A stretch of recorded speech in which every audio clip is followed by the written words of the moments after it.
ఓం శాంతి.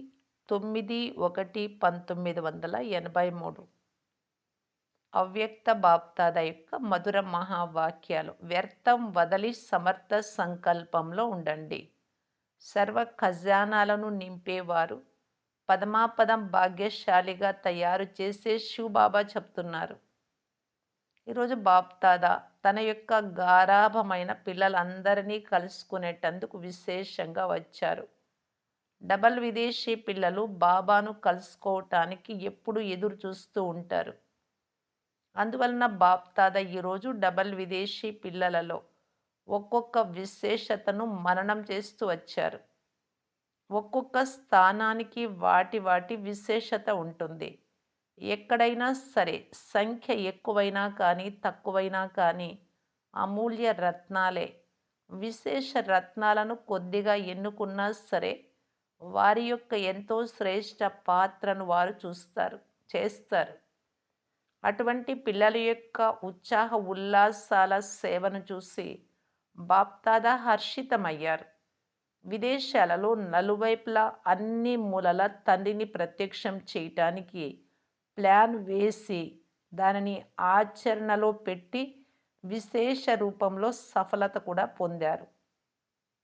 సర్వధర్మాలకు చెందిన ఆత్మలను తండ్రితో మిలనం చేయటానికి బాగా ప్రయత్నిస్తున్నారు. సేవపై సంలగ్నత కూడా ఉంది. భ్రమించే ఆత్మలుగా ఉండే మీకు గమ్యము లభించిన కారణంగా ఇతర ఆత్మల పట్ల కూడా దయ కలుగుతుంది. దూర దూరాల నుండి వచ్చిన వారికి ఒకే ఉల్లాసం ఉంది, వెళ్ళాలి మరియు అందరినీ తీసుకురావాలి అని. ఈ దృఢ సంకల్పం పిల్లలందరూ దూరంగా ఉన్నా కానీ సమీపంగా ఉన్నట్లు అనుభవం చేస్తుంది. అందువలన సదా మిమ్మల్ని మీరు బాప్దాద యొక్క వారసత్వానికి అధికారి ఆత్మగా భావించి నడుస్తున్నారా? ఎప్పుడు ఏ వ్యర్థ సంకల్పం ఆధారంగా మీకు మీరు అలజడిలోకి రాకండి. కల్పానికి పాత్రులు మీరు, మంచిది. ఈరోజు పార్టీలతో కలుసుకోవాలి. అమెరికా వారు అందరూ కలిసి సేవలో అందరికంటే మొదటి నెంబర్ అద్భుతం చూపిస్తారు కదా. ఇప్పుడు బాప్దాదా చూస్తారు ఈ సమ్మేళనంలో అందరికంటే పెద్ద గొప్ప వ్యక్తిని ఎవరు తీసుకువస్తారు. మొదటి నెంబర్ గొప్ప వ్యక్తి విఐపి ఎక్కడి నుండి వస్తారు? అమెరికా నుండి బాబా అన్నారు. మీరు బాబా పిల్లలు, చాలా గొప్ప ఆత్మలు. విఐపీస్ అంటే మీకంటే గొప్పవారు ఎవ్వరూ లేరు, కానీ ప్రపంచంలోని గొప్పవారికి సందేశం ఇవ్వటానికి ఇది అవకాశం. వారి భాగ్యం తయారు చేయటానికి ఈ పురుషార్థం చేయాల్సి వస్తుంది. ఎందుకంటే వారు తమను తాము ఈ పాత ప్రపంచంలో గొప్పవారిగా భావిస్తూ ఉన్నారు. చిన్న చిన్న కార్యక్రమాలకు రావటము వారు తమ గౌరవంగా భావించరు. అందువలన పెద్ద కార్యక్రమాలలో పెద్దవారిని పిలిచే అవకాశం ఉంది. అలాగే బాప్దాదా కూడా పిల్లలతోనే కలుసుకుంటారు మరియు ఆత్మిక సంభాషణ చేస్తారు. వచ్చేది కూడా విశేషంగా మీకోసం, పిల్లల కోసమే. వారు సాకులు చెప్పకూడదు, మాకు సరి అయిన ఆహ్వానం రాలేదు అని. దానిని పూర్తి చేయటానికి కార్యక్రమాలు పెట్టాల్సి వస్తుంది. బాప్దాదాకు పిల్లలంటే ప్రీతి, పిల్లలకు బాప్దాదా అంటే ప్రీతి. డబల్ విదేశీయులందరూ తనువు ద్వారా, మనస్సు ద్వారా సంతుష్టంగా ఉన్నారా? కొంచెం కూడా ఎవ్వరికి ఏ సంకల్పము లేదు కదా. తనువు యొక్క, మనస్సు యొక్క సమస్యలు ఏమైనా ఉన్నాయా? శరీరం అనారోగ్యంగా ఉంటే మనస్సు అలజడి అవ్వకూడదు. సదా సంతోషంతో నాట్యం చేస్తూ ఉంటే శరీరం కూడా బాగా అవుతుంది. మానసిక సంతోషంతో శరీరాన్ని కూడా నడిపించాలి. అప్పుడు 2 వ్యాయామాలు జరుగుతాయి. సంతోషం అనే ఆశీర్వాదాలు మరియు వ్యాయామం అనే మందు. ఆశీర్వాదాలు మరియు మందు 2 ఉంటే అన్నీ సహజం అవుతాయి. ఒకరన్నారు రాత్రి నిద్ర పట్టడం లేదు బాబా అని. బాబా అన్నారు నిద్రపోయే ముందు యోగంలో కూర్చోండి, అప్పుడు నిద్ర వచ్చేస్తుంది. యోగంలో కూర్చున్న సమయంలో బాప్దాదా యొక్క గుణగానం చేయండి. ఆ సంతోషంతో బాధను మర్చిపోతారు. సంతోషం లేకుండా కేవలం నేను ఆత్మ ఆత్మ అని ప్రయత్నం చేస్తే ఆ శ్రమలో బాధ కూడా అనిపిస్తుంది. సంతోషంగా ఉండండి. బాధను కూడా మర్చిపోతారు. ఏ విషయంలోనైనా ఎవరికైనా ఏదైనా ప్రశ్న ఉంటే, లేక చిన్న విషయంలో తొందరగా అలజడి అయిపోతే, ఆ చిన్న చిన్న విషయాలను వెంటనే స్పష్టం చేసుకొని ముందుకు వెళ్ళండి. ఎక్కువగా ఆలోచించే అభ్యాసిగా అవ్వకండి. ఏది ఆలోచన వచ్చినా అది అక్కడే సమాప్తి చేయండి. ఒకటి ఆలోచించిన తర్వాత అనేకం ఆలోచిస్తే దాని ద్వారా స్థితి పైన, శరీరం పైన కూడా ప్రభావం పడుతుంది. అందువలన విదేశీ పిల్లలు ఆలోచించే విషయంలో డబల్ ధ్యాస పెట్టుకోవాలి. ఎందుకంటే ఒంటరిగా ఉండి ఆలోచించే సహజ అభ్యాసకులు కదా! ఆ అభ్యాసం ఉంది. అందువలనే ఇక్కడ కూడా చిన్న చిన్న విషయాలలో ఎక్కువగా ఆలోచిస్తూ ఉన్నారు. అలా ఆలోచించడం వలన సమయం వేస్ట్ అవుతుంది. మరలా సంతోషం కూడా మాయమైపోతుంది. దాని ద్వారా శరీరం పైన కూడా ఆలోచనల యొక్క ప్రభావం పడుతుంది. అందువలన మరలా ఆలోచనలు నడుస్తాయి. అందువలన తనువు మరియు మనస్సు రెండింటిని సదా సంతోషంగా ఉంచుకునేటందుకు తక్కువ ఆలోచించండి. ఆలోచించాలి అంటే జ్ఞాన రత్నాలని ఆలోచించండి. వ్యర్థ సంకల్పాలకు బదులుగా ప్రతి విషయంలో సమర్థ సంకల్పాలు చేయండి. మీ స్థితి లేదా యోగం గురించి వ్యర్థ సంకల్పాలు నడవడము అంటే, నా పాత్ర ఇంతే ఉంది, యోగం కుదరడం లేదు, అశరీరిగా కాలేకపోతున్నాను. ఇవన్నీ వ్యర్థ సంకల్పాలు. వాటికి బదులుగా సమర్థ సంకల్పాలు చేయండి. స్మృతి అనేది నా స్వధర్మము అని భావించండి. పిల్లల యొక్క ధర్మమే తండ్రిని జ్ఞాపకం చేసుకోవడం. ఎందుకు అవ్వదు? తప్పక అవుతుంది.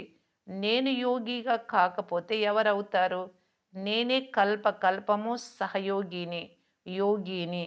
ఇలా వ్యర్థ సంకల్పాలకు బదులుగా సమర్థ సంకల్పాలు చేయండి.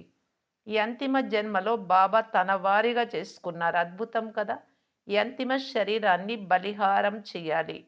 ఈ పాత శరీరము ద్వారానే జన్మ జన్మల వారసత్వము తీసుకుంటూ ఉన్నారు. మనస్సును బలహీనంగా చేసుకునే సంకల్పాలు చేయకండి. సంతోషం యొక్క సంకల్పాలు చేయండి. ఓహో! నా పాత శరీరం ఇది బాబాను కలుసుకోవటానికి నిమిత్తమైంది అని ఈ శరీరాన్ని చూసుకొని ఓహో! ఓహో! అని అనుకుంటూ ఉండండి. ఎలాగైతే వాహనాన్ని, గుర్రాన్ని ప్రేమతో చేతితో నిమిరితే చాలా బాగా నడుస్తుంది. మాటి మాటికి కొడుతుంటే ఇంకా గొడవ చేస్తుంది, ఆగిపోతుంది. అలాగే ఈ శరీరం కూడా మీరు మాటి మాటికి ఇది పాతది, పనికిరాని శరీరము అని అనుకుంటూ ఉంటే దానికి కొట్టినట్లుంటుంది. చాలా సంతోషంతో దీని పాటలు పాడుకుంటూ ముందుకు వెళ్ళండి. అప్పుడు ఈ పాత శరీరం ఎప్పుడు అలజడి చెయ్యదు. చాలా సహయోగం ఇస్తుంది. ఒకరన్నారు, ప్రతిజ్ఞ చేసి వెళ్తున్నాము అయినా కూడా మాయ వస్తుంది బాబా అని. బాబా అన్నారు, మాయతో ఎందుకు భయపడుతున్నారు? మాయ మీకు పాఠం చదివించడానికి వస్తుంది, భయపడకండి. పాఠం చదువుకోండి. ఒకసారి సహనశీలత ఉండేటటువంటి పాఠం, ఒకసారి ఫకీరు స్థితులయ్యే పాఠం చదివిస్తుంది. ఒకసారి శాంతి స్వరూపంగా అయ్యే పాఠం పక్కా చేయటానికి వస్తుంది. అందువలన మాయను ఆరూపంతో చూడకండి. మాయ వస్తుంది అని భయపడిపోతున్నారు. కానీ మాయ కూడా మన సహయోగిగా అయ్యి బాబా ద్వారా చదువుకున్న లెసన్ను పక్కాగా చేయించడానికి వస్తుంది అని భావించండి. మాయను సహయోగి రూపంలో భావించండి, శత్రువుగా కాదు. పాఠం పక్కా చేయించడానికి సహయోగి అవుతుంది. అప్పుడు మీ ధ్యాస మొత్తం ఆ విషయంలో వెళ్ళిపోతుంది. అప్పుడు భయం తక్కువైపోతుంది, ఓడిపోరు. పాఠం పక్కా చేసుకొని అంగదుడి సమానంగా స్థిరంగా అయిపోతారు. అందువలన మాయతో భయపడకండి. చిన్న పిల్లలను భయపెట్టడానికి తల్లి, తండ్రి బూచి వస్తుంది అని భయపెడతారు కదా! అలాగే అందరూ కూడా మాయను బూచిగా తయారు చేస్తారు. అలాగే మాయ కూడా మీ దగ్గరకు రావటానికి భయపడుతుంది. కానీ మీరు బలహీనమైపోయి మాయను ఆహ్వానిస్తున్నారు. లేకపోతే అది రానే రాదు. మాయ వీడ్కోలు కోసం ఆగి ఉంది. అది ఎదురు చూస్తుంది నా అంతిమ తారీఖు ఎప్పుడు, ఏది అని. ఇప్పుడు ఇప్పుడు మాయకు వీడ్కోలు ఇస్తారా? లేక భయపడతారా? డబల్ విదేశీయులకు ఒక విశేషత ఉంటుంది. ఎగరడం కూడా చాలా వేగంగా ఎగురుతారు కానీ, చిన్న ఈగకు కూడా భయపడిపోతారు. ఒకరోజు చాలా సంతోషంతో నాట్యం చేస్తూ ఉంటారు. రెండవ రోజు మరలా ముఖం మారిపోతుంది. ఈ సంస్కారాన్ని మార్చుకోండి. దీనికి కారణం ఏంటి? ఈ కారణాలు అన్నింటికీ పునాది సహన శక్తి యొక్క లోపం. సహించే సంస్కారం మొదటి నుండి లేదు. అందువలన తొందరగా భయపడిపోతారు, స్థానం మార్చేస్తారు. లేదా గొడవ పడిన వారిని మార్చేస్తారు కానీ తమను మాత్రం మార్చుకోరు. ఈ సంస్కారాన్ని మీరు మార్చుకోవాలి. నేను మారాలి అనుకోవాలి. స్థానాన్ని లేదా ఇతరులను మార్చుకోవడం కాదు. మిమ్మల్ని మీరు మార్చుకోవాలి. ఇది ఎక్కువగా స్మృతిలో ఉంచుకోండి. అర్థమైందా? ఇప్పుడు విదేశీ నుండి స్వదేశీ సంస్కారాన్ని తయారు చేసుకోండి. సహనశీలత అవతారంగా అవ్వండి. దీనినే మీరంటారు స్వయాన్ని సర్దుకోవాలి అంటే అడ్జస్ట్ కావాలి అని. వేరుగా అయిపోకూడదు, వదిలేయకూడదు. హంస మరియు కొంగ విషయం వేరు. వాటికి పరస్పరం పడదు. అయినా కానీ ఎంతవరకు వీలైతే అంతవరకు అలాంటి వారి పట్ల శుభ భావనతో ప్రయత్నం చేయటం మీ కర్తవ్యం. కొంతమంది పూర్తి వ్యతిరేకంగా ఉంటారు కానీ శుభ భావన వల్ల నిమిత్తమైన వారి కన్నా పురుషార్థంలో ముందుకు వెళ్తున్నారు. అందువలన శుభ భావనతో ఫుల్ ఫోర్స్‌గా ప్రయత్నం చేయాలి. ఒకవేళ ఆ విధంగా అవ్వలేకపోతే ఎవరి సలహా అయినా తీసుకొని అడుగు వేయండి. ఎందువలన అనగా చాలా సమయాలలో ఈ విధమైన హద్దులో ఉండడం వల్ల అకల్యాణం అవుతుంది.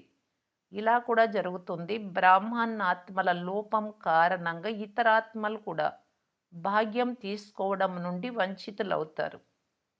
అందువలన మొదట స్వయం ప్రయత్నం చేసి చూడండి. ఒకవేళ అది పెద్ద సమస్య అని భావించినట్లయితే నిమిత్తాత్మలతో పరిశీలన చేయించుకోండి. ఒకవేళ వారు కూడా వేరు అయిపోవడమే మంచిది అంటే దాని యొక్క బాధ్యత మీకుండదు. మీరు నిశ్చింతగా ఉండవచ్చు. ఆవేశంలో వదిలిపెట్టేశారు కానీ పొరపాటు కారణంగా ఆత్మ ఆకర్షిస్తూ ఉంటుంది. అటువైపు బుద్ధి వెళ్తూ ఉంటుంది. తనువు ద్వారా వేరయ్యారు కానీ మనస్సు అటువైపు ఉండడం వల్ల అటువైపే ఆలోచిస్తూ ఉంటారు. అందువలన నిమిత్తమైన ఆత్మలతో పరిశీలన చేయించుకోండి. ఎందువలన అంటే అది కర్మల యొక్క గుహ్య గతి. బలవంతంగా వచ్చేసినా సరే మనస్సు మాటి మాటికి అటువైపే వెళ్తుంది. కర్మల యొక్క రహస్యాన్ని జ్ఞాన స్వరూపంతో తెలుసుకొని తర్వాత పరిశీలన చేయించుకోండి. తర్వాత కర్మ బంధనాన్ని కూడా జ్ఞానయుక్తంగా సమాప్తి చేసుకోండి. బ్రాహ్మణ ఆత్మలలో కూడా విశేషతల కారణంగా ఈర్ష్య ఉత్పన్నమవుతుంది. ఈర్ష్య కారణంగా సంస్కారాల ఘర్షణ జరుగుతుంది. దీనిలో విశేష విషయం ఆలోచించాలి. విశేషతలు ఉన్నాయి కానీ నిమిత్తం చేసిందెవరు? వారిని చూడకండి. ఫలానా వారిది ఈ బాధ్యత, ఫలానా టీచర్ నెంబర్ 1 సేవాధారి అని. కానీ ఇది ఆలోచించండి. ఆత్మను నిమిత్తంగా చేసిన వారు ఎవరు? ఇలా ఎప్పుడైతే మధ్యలో బాబా ఉంటారో అప్పుడు మాయ పారిపోతుంది, ఈర్ష్య పారిపోతుంది అంటారు కదా! ఉంటే బాబా ఉంటారు, లేకపోతే పాపం ఉంటుంది. బాబా లేరు, బాబా గుర్తు లేరు అంటే పాపం ఉంది అక్కడ. ఈర్ష్య కూడా పాపకర్మ కదా! బాబా నిమిత్తం చేశారు వారిని అని భావిస్తే, బాబా ఏదైతే చేయిస్తారో దానిలో కళ్యాణం నిండి ఉంది. ఒకవేళ వారు మంచి విషయం చేయకపోయినా, తప్పు చేస్తున్నా, ఎందుకంటే అందరూ పురుషార్థులంటే ప్రయత్నం చేసేవారే. అందువలన వారు తప్పు చేస్తున్నా కానీ శుభ భావనతో ఉండాలి. ఈర్ష్యకు వశం కాకూడదు కానీ బాబా సేవయే మా సేవ అనే శుభ భావనతో శ్రేష్ఠ బాధ్యతను ఇవ్వాలి. ఇచ్చేసిన తర్వాత స్వయం నిశ్చింత అయిపోండి. మరలా వీరికి ఇచ్చాను సేవ ఏమవుతుందో, ఏమీ అవ్వదు కదా అని ఆలోచించకండి. అయినా కాకపోయినా అది పెద్దవారి బాధ్యత. మీరు శుభ భావనతో ఇచ్చారు. మీ పని మిమ్మల్ని ఖాళీ చేసుకోవడం, ఎలాంటి ఆలోచన రాకుండా. అది పెద్దవారి ధ్యాసలోకి రాలేదు అనుకోండి. అప్పుడు రెండవసారి మళ్ళీ లెటర్ రాయండి. లేదా కలవండి, చెప్పండి కానీ సేవాభావంతో నిమిత్తంగా అయిన వారు ఈ విషయాలను వదిలేయండి. అంటే మీ సంకల్పాలను మరియు సమయాన్ని వ్యర్థం చేసుకోకండి. ఈర్ష్య పడకండి. కానీ ఎవరి పని మరియు ఎవరు నిమిత్తంగా చేశారో అది జ్ఞాపకం ఉంచుకోండి. ఏ విశేషత కారణంగా వారిని విశేషంగా తయారు చేశారో ఆ విశేషతలు మీలో ధారణ చేయండి. అప్పుడు పరుగు పెడతారు, ఈర్ష్య ఉండదు.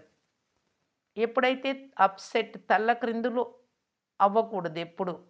ఎవరైనా ఏదైనా అంటే వారిని అడగాలి. మీరు ఏ భావనతో అన్నారు అని.